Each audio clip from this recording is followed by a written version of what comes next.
শবে বরাতের কোনো আমল আছে কিনা, শবে বরাতের রোজা ও নামাজের নিয়ম কি, সবচেয়ে বহুল জিজ্ঞাসিত প্রশ্ন এখনকার। শবে বরাত আসছে, যেটাকে আসলে হাদিসের ভাষ্যে বলা হয়েছে মধ্য শাবানের রাত, শবে বরাত না, এটার হাদিসের ভাষ্যের নাম কি মধ্য শাবানের রাত। এই মধ্য শাবানের রাত বা মধ্য শাবানের রজনী, এই রাতে যেটাকে আমরা শবে বরাত বলি, এই রাতের নামাজের নিয়ম কি, কয় রাকাত পড়তে হবে, কোন রাকাতে কোন সূরা কতবার পড়তে হবে, এটা বহুল জিজ্ঞাসিত একটা প্রশ্ন। এবং এ ব্যাপারে আমরা অনেকে জানি যে শবে বরাতের নামাজে এত রাকাত পড়তে হবে, সেখানে সূরা কুল হুয়াল্লাহ, ইখলাস এতবার পড়তে হবে, ইত্যাদি ইত্যাদি। লাইলাতুল কদর ছাড়া অন্য যে সমস্ত রাতের ফজিলত আছে, এর মধ্যে 10টা রাতের কথা আল্লাহ তাআলা শপথ করেছেন, ওয়াল ফাজরি ওয়া লায়ালিন আশর। সে 10টা রাত হলো জিলহজের প্রথম দশক। খবরও নেই আমাদের দেশে মানুষের, যে রাতগুলোর শপথ আল্লাহ কোরআনে করছেন, কত ফজিলতপূর্ণ, কিন্তু জিলহজের প্রথম দশকের রাতের কোন বিশেষ ফজিলতের কথা আমরা কয়জনে জানি?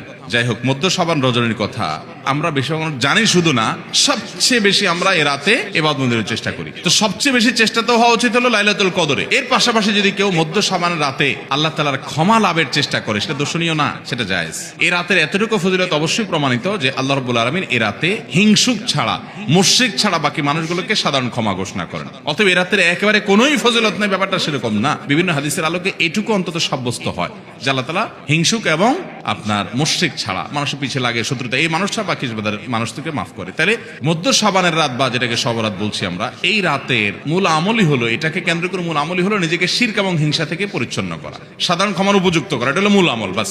এর বাইরে আপনি ক্ষমা লাভের জন্য যদি চেষ্টা করেন, সেটা কোনো দোষণীয় বিষয় নয়। তবে এই রাতকে কেন্দ্র করে বিশেষ ফরম্যাটে নামাজ, রাত জেগে, তারপর বিশেষ ফরম্যাটে ইবাদত, এই সূরা এতবার, এই নামাজ এত রাকাত, এরকম কোনো কথা কোরআন হাদিসে বর্ণিত হয়নি। এগুলো আমরা মন গড়া বানিয়ে নিয়েছি। এবং যদি এরকম কোন ফরম্যাট আমরা ঠিক করে নিয়ে সেভাবে ইবাদত করাটাকে আমরা এই রাতের আমল, শরিয়া সিদ্ধ আমল মনে করি বা সুন্নাহ আমল মনে করি বা কোন নির্দিষ্ট আমল মনে করি, তাহলে বেদাতে পর্যবসিত হবে। অতএব বাড়াবাড়ি এবং ছাড়াছাড়ি এই দুইটাই আমাদেরকে পরিহার করতে হবে। যতটুকু আছে ততটুকু আমরা আমল করব এবং এসে আমল অনুযায়ী আমরা চলার চেষ্টা করব। শবে বরাতে সবচেয়ে বেশি মানুষ মসজিদে কেন ভিড় জমায় বলেন তো? শবে কদর বেশি ফজিলতপূর্ণ না এই রাত? শবে কদর কোন তুলনা আছে শবে কদরের সাথে কোনটার? কিন্তু শবে কদরে কি এত মানুষ ইবাদত বন্দেগী করার চেষ্টা করে শবে বরাতে যত করে? কারণ কি? মিষ্টির জন্য বলে। খারাপ বলেন নাই। আমি ছোট, আমার মনে আছে এক মসজিদে সারা রাত শবে বরাতে এরকম দোয়া দরুদ হয়েছে।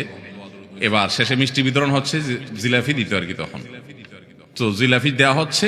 তো এক আল্লাহর বান্দা তার যে জিলাপি দিচ্ছে, সবাই দুটা দুটা করে দিচ্ছে, ভুলে তার একটা পড়ছে। পরে সে জিলাপিটি নিয়ে এসে বাইরে ওই মুয়াজ্জিন বেচারার 14 গোষ্ঠী গালিগালাজ করতে করতে বলতেছে যে সারা রাত বেটা সবচেয়ে বেশি কানলাম আমি, আর দিছে আমার একটা। আল্লাহর কাছে এই নসিব চাই এই একটা জিলাপি নিয়ে পাইলাম। সে কানতে কানতে মুয়াজ্জিনকে গালিগালাজ করতে উঠতে যাচ্ছে। আমার ছোটবেলার ঘটনা। যাই হোক, তো মিষ্টির জন্য যায় না, এটা পুরোপুরি সঠিক না। এত অভাব পড়ে না যে সারা রাত মানুষ মসজিদে পড়ে থাকবে একটু মিষ্টির একটা প্যাকেটের জন্য। আমার মনে হয় না। আমার যেটা মনে হয়, সবচেয়ে বেশি মানুষ এ রাতে ইবাদত বন্দেগীর চেষ্টা করে, কারণ মানুষ মনে করে এ রাতে ভাগ্য নির্ধারণ হয়। অতএব এক রাতে ইবাদত বন্দেগী করে যদি সারা বছরেরটা ফাইনাল করে ফেলতে পারি, মন্দ কি? এই হলো মূল কাহিনী। আল্লাহ তাআলা আমাদেরকে বিশুদ্ধ পদ্ধতিতে ইবাদত বন্দেগী করার তৌফিক দান করুন।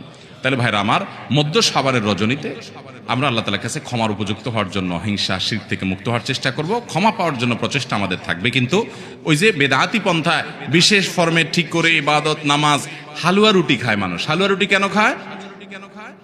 কেন খায় হালুয়া রুটি ভাই? সারা দেশে অনেক জায়গায় এখনো এটা হালুয়া রুটি ওই দিন বানাবে মানুষ। হালুয়া রুটিটা কেন হয় বলেন তো?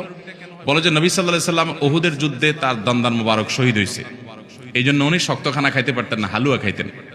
এই জন্য আমরা হালুয়া খাই। আরে ভাই, নবী সাল্লাল্লাহু আলাইহি ওয়াসাল্লামের দাঁত ভাঙছে প্রথম কত, ওটা শাবান মাসে ঘটেই না, ওটা পড়ছে আরেক মাসে। আপনি এটা এই মাসে আনলেন কোত্থেকে?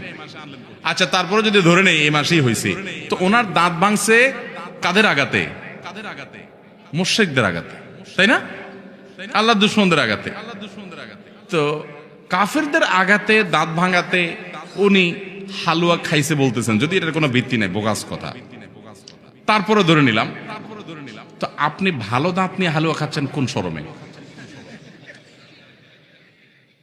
আপনার বাপের একটা শত্রু আছে, আপনাদের ফ্যামিলির একটা শত্রু আছে, সে আপনার বাপের ধরে আচ্ছা ধরে মেরে ঠ্যাং ভেঙে দিয়েছে। আপনার বাপ বেচারা ওই ভাঙা ঠ্যাং নিয়ে একটা লাঠি নিয়ে ভর করে করে খোড়ায় খোড়ায় উনি হাঁটেন, কারণ পা ভেঙে গেছে বেচারা। আপনি আপনার বাবার ওই যে শত্রু, যে আপনার বাপের পা ভাঙছে, ওই শত্রুর সাথে আপনার বিরাট দরম বরম দোস্তি, চা দোকানে আড্ডা ফাড্ডা মারেন, সব জায়গায় ঠিক আছে, কিন্তু বাড়িতে আইসা বাপের সামনে আপনি ভালো পাও নিয়া একটা লাঠি নিয়ে আপনি খোঁড়ায় খোঁড়ায় হাঁটেন। কেন? বাবার প্রতি সহমর্মিতা দেখা, যে আমার বাবার যেহেতু পা ভেঙে দিছে এই জন্য বাবা খোঁড়া খোঁড়ায় হাঁটে, আমি এখন ভালো পাও নিয়া লাঠি নিয়ে খোঁড়ায় খোঁড়ায় হাঁটতেছি। কি বলেন? এই দৃশ্য যদি দেখে আপনার বাপে কি করবে? হাতের লাঠিটা দিয়ে বলবো আমার পাও যা যাক, তোর আগে কয়টা বাড়ি দিই বেয়াদব, তুই আমার ব্যাঙ্গাইতে আসছস, আমার পা ভাঙছে যারা, তুই পারলে তাদেরকে বিচারের আওতায় আনবি, তাদের একটা বিহিত করবি। সেটা না করে তার লগে তলে তলে তোমার সম্পর্ক, তুমি আসছো আমার এখানে নাটক করে আমার সহমর্মিতা জাহির করতে। নবী সাল্লাল্লাহু আলাইহি সাল্লামকে যারা দাঁত ভাঙছে তাদের সাথে তো দোস্তির কোনো কমতি নেই, তাদের প্রতি তো আপনার সহমর্মিতার কোনো কমতি নেই, ওয়ালা বারা বলতে কিচ্ছুই নেই। কিন্তু আপনি হালুয়া খায়া ভালো দাঁত নিয়া আপনি নবী সাল্লাল্লাহু আলাইহি ওয়াসাল্লামের প্রতি সহমর্মিতা প্রদর্শন করছেন, এর চেয়ে হাস্যকর আর কি হতে পারে? আল্লাহ আমাদেরকে সঠিকভাবে দিন পালন করার তৌফিক দান করুন। সবরাতে আসলে ওই যে আগে একসময় আমরা দেখতাম পটকা ফুটতো, বাজি ফুটাইতো, যাক আলহামদুলিল্লাহ এগুলো পুলিশ প্রশাসনের নির্দেশনার কারণে থামছে। এরপরে ওই যে আতশবাজি করা, রাতে গোসল করা, অনেক তামাশা আমাদের সমাজে আছে সবরাতকে কেন্দ্র করে, শত শত বেদাতের আয়োজন এ রাতকে কেন্দ্র করে আছে। আল্লাহ আমাদেরকে এগুলো থেকে বেঁচে থাকার তৌফিক দান করুন। আমরা আল্লাহর কাছে ক্ষমা লাভের চেষ্টা করবো, আল্লাহ আমাদেরকে ক্ষমা লাভ করার, ক্ষমা পাওয়ার তৌফিক দান করুন।